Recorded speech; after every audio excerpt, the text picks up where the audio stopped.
A very good morning to all of you, dear students. I hope you all are fine with your family members, doing household chores, helping household chores to your parents, and I hope you all are fit and fine. So, in our last class, we have discussed the question answers of My Shadow. Okay, and all of you have written that, and some of have not submitted that. So I request all of you and I instruct all of you that whoever have not submitted, please submit it in time. And today we'll start the new unit, that is your unit 4, and starting with the chapter Crying. And after completion of this unit 4, 1, 2, 3, 4 unit, we'll have a test comprising of all the question answers from all the chapters from 1 unit, 2 unit, 3 and 4. Combining these 4 units, we'll have a test and the questions will come from 4 of the units, from every chapter, from each of the unit. Okay, so be careful and be cautious whenever you are reading or writing any question answer, or you are you are learning whatever has been taught to you. You should be very mindful and careful. Okay, see, we don't know when will our life will be normal, when we'll have offline, like you'll come to school and we'll have the normal schooling, don't know. So up to that we'll have online classes, and I hope online classes is also going very effective way. And I know you all are very much understanding. Those who have not getting the things, those who have not getting the chapter or any line or any question answer, you can ask me in my personal ID, though group is under restriction. So let's discuss the chapter Crying, the poem actually. And after completion of this chapter, we'll have next chapter, and after completion of the total unit, up to 4 unit, we'll have a test. Fine. So let me read the lines. Crying, let me read the lines, and after that we'll learn one by one line. Okay, crying. Crying only a little bit is no use. You must cry until your pillow is soaked. Then you can jump in the shower and splash, splash, splash. See, this boy is crying and his pillow is getting soaked. Okay, then you can throw open your window and haha, haha. And if people say, hey, what's going on up there? Haha, sing back. Happiness was hiding in the last tear. I wept it. Haha. Galway Kinnell. Okay, this chapter is coming from the poet Galway Kinnell, who has written this. And see, this boy is splashing the whole water around him. So let us learn what has been written here. See, crying only a little bit is no use. Do you know what is crying? You must have known, you must have come across, because after birth of a child he first start crying. Okay, he first start crying, and all of you have some students are like, some children are like crying on daily basis. Okay, whatever things is not favoring him or her, they start crying. So crying only here, what the poet writing, crying only a little bit is no use. अगर रोना है तो थोड़ा सा रोना नहीं है, रोना है तो बहुत रो। थोड़ा सा रोने से क्या फ़ायदा? Crying only a little bit, थोड़े से रोने से क्या होगा? इज़ नो यूज़, इसका कोई मतलब नहीं है। यू मस्ट क्राई, तुम्हें रोना होगा until your pillow is soaked, जब तक तुम्हारा पिलो, तुम्हारा तकिया जब तक भीग नहीं जाता, टोटली वेट नहीं हो जाता, टोटली गीला नहीं हो जाता, तब तक तुम्हें रोते रहना चाहिए।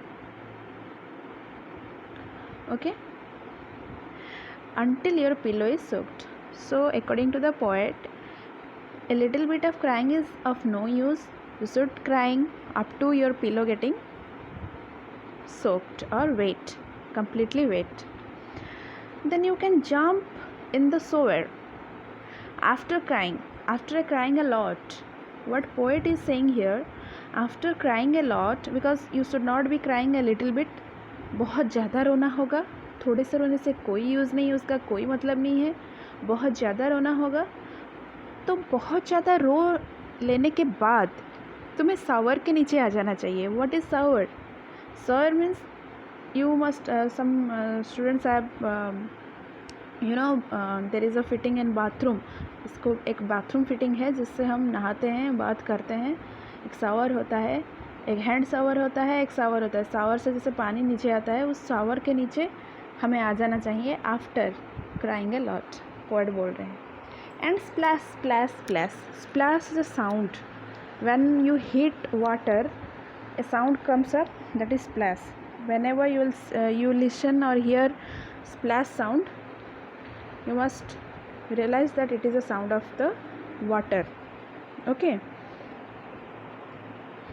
so here see, the boy is on the bed.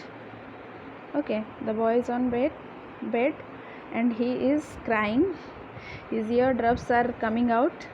He is on the pillow and his pillow is getting wet.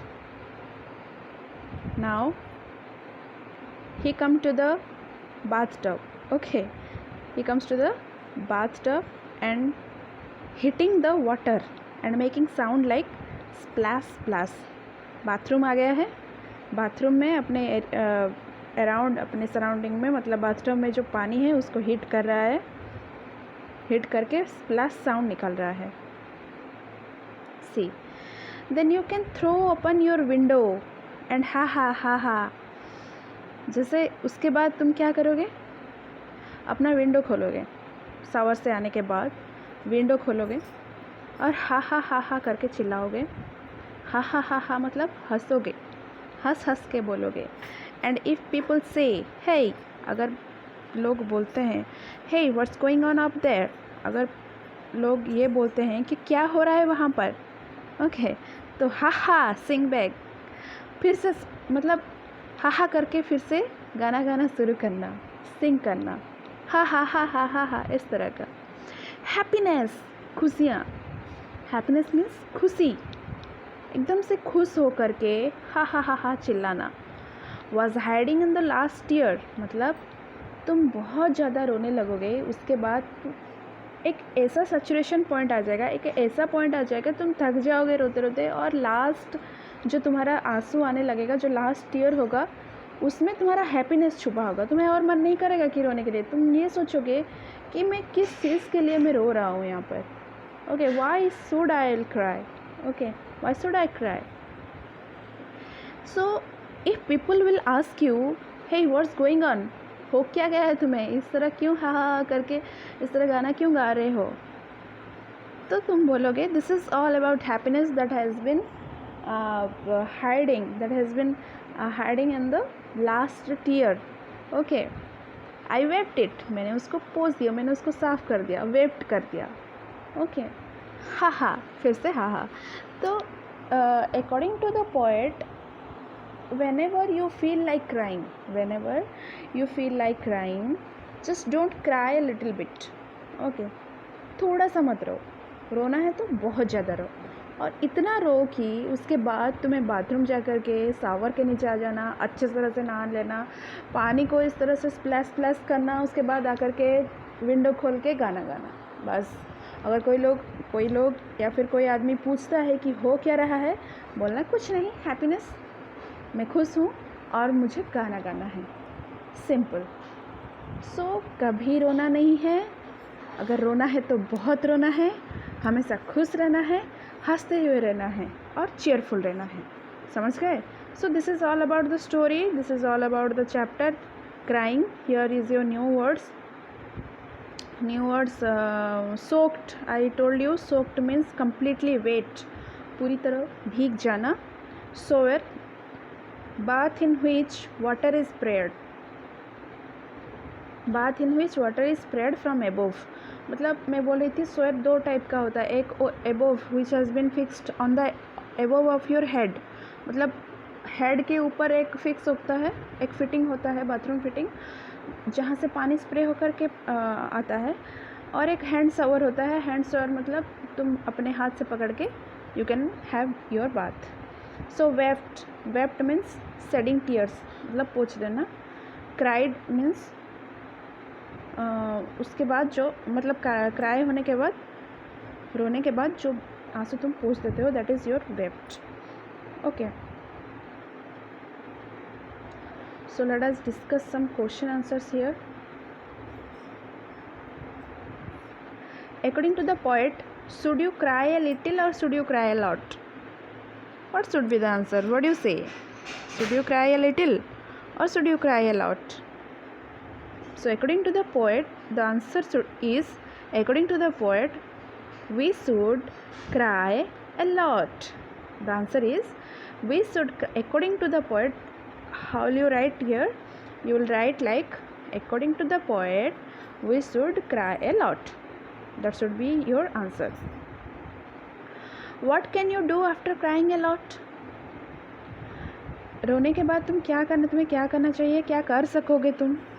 So according to the poet, poet has said here in the chapter, poet said कि after crying a lot you go to the shower, okay, and make have a bath, then make splash sound by hitting the water, and come to the window, open the window, sing loudly, okay, and the happiness will come out from you eventually. So it is according to the poet. If I will say individually, the thing may different. Means, if you will ask me what you will do, if you will ask me, I will listen music. After crying a lot, I will listen music in a louder voice or louder speaker. I put on my earphone and it should not be done because it can hamper our ear, but I feel like I should hear pop music or jazz music so that my mood can be refreshed. It is my hobby. Whenever I do feel like crying, I cried a lot, then after I put my earphone in my mobile and just start listening music, louder music. So it is my hobby, and you can write here, you can write accordingly the poet what has said here. Poet ने जो बोले हैं वो लिख सकते हो, और एक दो पॉइंट और ऐड करके लिख सकते हो कि अगर मुझे पूछा जाए, if you ask me, I will do this, I will watch movie, और I will go out to play, और I will start helping my parents, whatever you want to, you can write there, okay. So it varies individually, ये differ करता है, individual कौन कैसा करना चाहता है आफ्टर क्राइंग ए लॉट. बहुत ज़्यादा रोने के बाद किसके दिमाग में कुछ आता है कि कौन क्या करेगा अपने हैप्पीनेस को बाहर लाने के लिए, ठीक है, okay. So question number 3 is, read the first 2 line of the poem. Is the mood happy, sad, angry, jealous, upset? Read the first 2 lines of the poem. Is the mood happy, sad, angry, jealous? Let's see. First 2 line of the poem. What is the first 2 line of the poem? Let's see. First 2 line is, crying only a little bit is no use. You must cry until your pillow is soaked. So this is, we can say, After reading the first two lines, the mood is upset and sad. Sad and upset. Okay. So second, in the last few lines, the mood of the poet has changed. What is it now? Very happy, angry, cheerful, sad, jealous. It is a positive, positive attitude, because happy is the positive attitude, positive feeling. There are two types of feeling: negative feeling and positive feeling. All the negative feelings are like sad, angry, okay, upset. All these are the negative feelings, and the positive feelings are like happy, cheerful, okay, very happy. These are the positive feelings, and the first two lines refers to the negative feelings, and the last two lines the mood has been changed, and the last two lines refers to the positive feeling. So here the mood should be very happy and cheerful. Okay, you can tick here, very happy and cheerful. So let's see, are these sentences right or wrong? Right or wrong बताना है sentences को. The poet says you must not cry much. Very wrong. Poet saying you must cry much, very much. Okay, not much लिखा है, very much बोले हैं poet. रोना है तो बहुत ज़्यादा रो, तो ये wrong होगा first answer.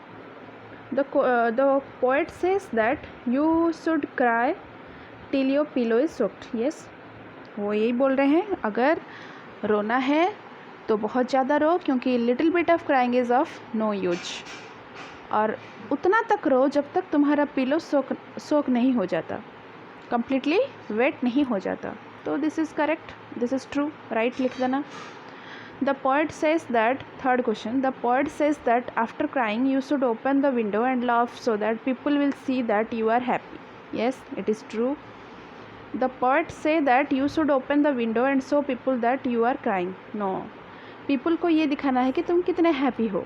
अगर रोना है बहुत ज़्यादा रो लो, घर के अंदर रो लो, पीलो को पूरा वेट कर लो, फिर जाके नहा लो, फिर विंडो खोल के गाना गाओ, हैप्पीनेस लोगों को दिखाओ. लोगों को ये मत दिखाओ कि तुम रो रहे हो. समझ में आया? It should be applied in our real life also. सच में हमारे रियल लाइफ में भी लोगों को ये नहीं जताना है कि हम दुखी हैं.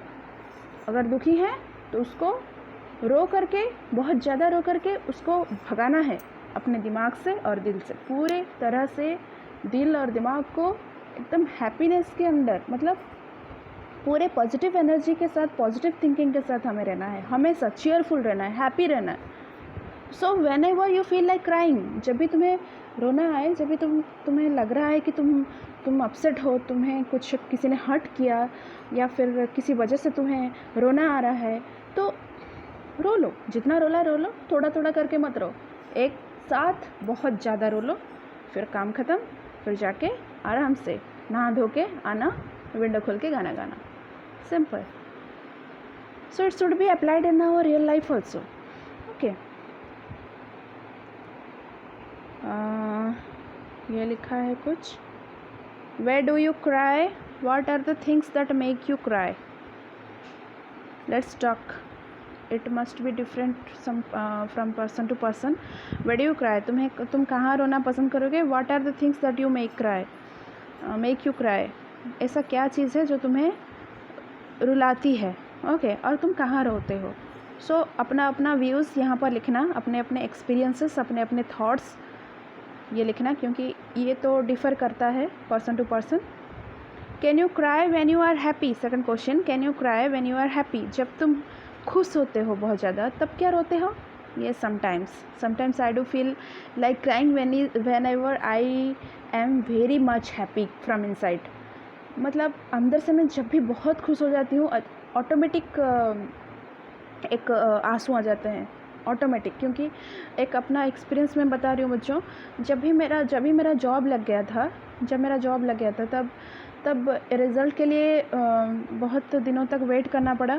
बहुत लेट में रिज़ल्ट आया, और उतने के बीच में मुझे लग रहा था पता नहीं क्या होगा कि नहीं होगा. KVS में क्या करूं क्या ना करूं, अगर नहीं होगा तो क्या करूं, फिर से ट्राई करना है, ये करना है, वो करना है, ये सब सोच के थी. और जिस दिन मेरे रिज़ल्ट आई ना, उस दिन मतलब स्क्रीन पे, लैपटॉप की स्क्रीन पे मैं देख रही थी कि मेरा रैंक कहाँ पर है, मेरा नंबर कहाँ पर है, और ऐसे देख देख के जैसे लगा कि मेरा नंबर, जो मेरा नाम जो क्वालिफाइंग लिस्ट में है, और मैं देख के इतना वरीड थी, इतने महीनों से इतना वरीड थी, और जब अचानक से देख ली कि मैं सच में कि मैं क्वालिफाइड हो गई हूँ, मेरा मतलब अपॉइंटमेंट होने वाला है, तो आई स्टार्टेड क्राइंग इनकंसोलेबली, मतलब इतना रोने लगी कि पूछो मत। और वो जो क्राइंग था वो सैड का नहीं था, वो हैप्पीनेस का था, वो खुशी का था।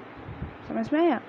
सो अगर तुम्हें कभी ऐसा फील हुआ है, whenever you are happy from the core of your heart, from the inside from your heart, then have you ever started crying?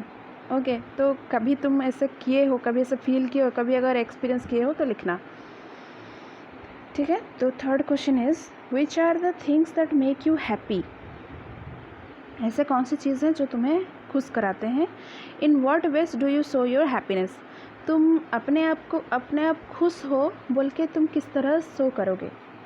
Like मैं जब भी खुश होती हूँ तब मैं गुनगुनाती हूँ, गाना वाना गाती हूँ, डांस कर लेती हूँ थोड़ा थोड़ा, और क्या करती हूँ जब खुश होती हूँ तो कभी कभी बैठ के ड्राइंग भी करती हूँ, टहलने जाती हूँ, और वो सबसे बहुत अच्छे से बात करती हूँ।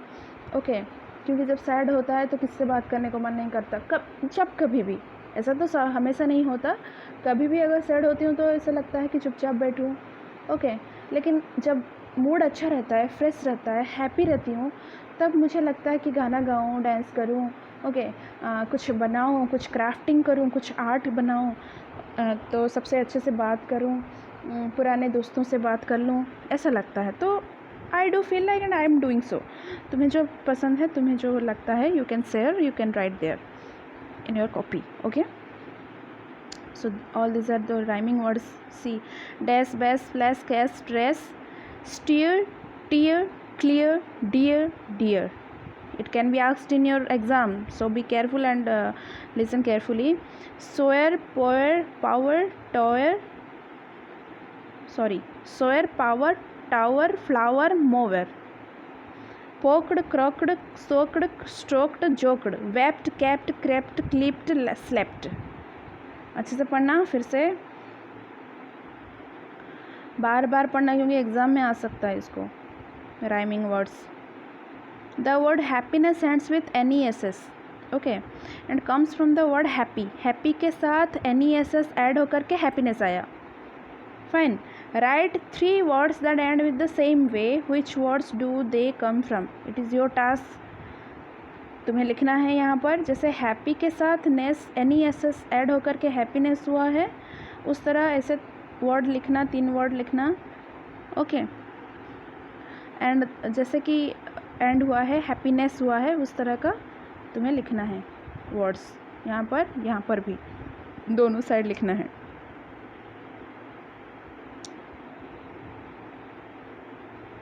So next, fill in the blanks with the exact feeling. Okay, so I think this must be this much for today. Next we will start the next. आज के लिए इतना, क्वेश्चन आंसर इतना करो, फिर कल देखूँगी मैं कितना कौन सबमिट कर रहा है, क्योंकि बहुत ज़्यादा हो जाएगा तो फिर नहीं कर पाओगे. इतना करते हैं. पेज नंबर 62 से स्टार्ट करेंगे. यहाँ तक पेज 61 हो गया, फिर 62 से कल स्टार्ट करेंगे क्वेश्चन आंसर, और बाकी जो होगा वो डिस्कस करेंगे. फाइन. तो आज के लिए रीड करना, क्योंकि बहुत छोटा पोएम था, वो छोटा था, रीड करना कुछ उसमें कुछ डिफ़िकल्टीज़ नहीं है, बहुत इजी है. ओके, उसको पढ़ना, बार बार याद करने की कोशिश करना, याद रखने की, बाय हार्ट करने की. उसके बाद क्वेश्चन आंसर्स भी बनाना. क्वेश्चन आंसर्स मैंने डिस्कशन कर लिया है यहाँ पर, बस लिख लेना, बहुत इजी है. और हम यहाँ से स्टार्ट करेंगे. लेट्स राइट पेज नंबर 62 से कल स्टार्ट करेंगे. आज इतना करके you need to submit. Fine, submit करना है. कल शुरू क्लास शुरू होने के बाद, अटेंडेंस के बाद ये सारा सबमिट करोगे, लिख के सबमिट करोगे, फिर हम जाके ये सब कुछ फिर से डिस्कशन करेंगे. फाइन। ये 25 मिनट का वीडियो है, समझ में आया? 25 से 26 मिनट तक का आएगा वीडियो। ये वीडियो कंप्लीट वॉच करना, कंप्लीट देखना। 5 मिनट के बाद कुछ कुछ बच्चे होते हैं, 5 मिनट के जब मैं अपलोड करती हूँ, 5 मिनट के बाद ये मैसेज छोड़ देते हैं कि मैडम हमने देख लिया, madam I have watched the video, I have watched the video. अरे कैसे हो सकता है वॉच द वीडियो? 26 मिनट का मुझे पता है, मैंने बनाया है 26 मिनट का वीडियो, तुमने 5 मिनट में देख के कैसे देख लिया 5 मिनट में? How it could be possible? तुम पागल हो या मैं पागल हूँ? इसलिए मैं बोल रही हूँ पूरा कंप्लीट वॉच करना, वॉच करने के बाद क्वेश्चन आंसर बनाने की कोशिश करना। समझ में आया? अगर फिर भी कुछ डिफ़िकल्टीज़ है then ask me in my personal ID। Okay fine, thank you so much, have a good day.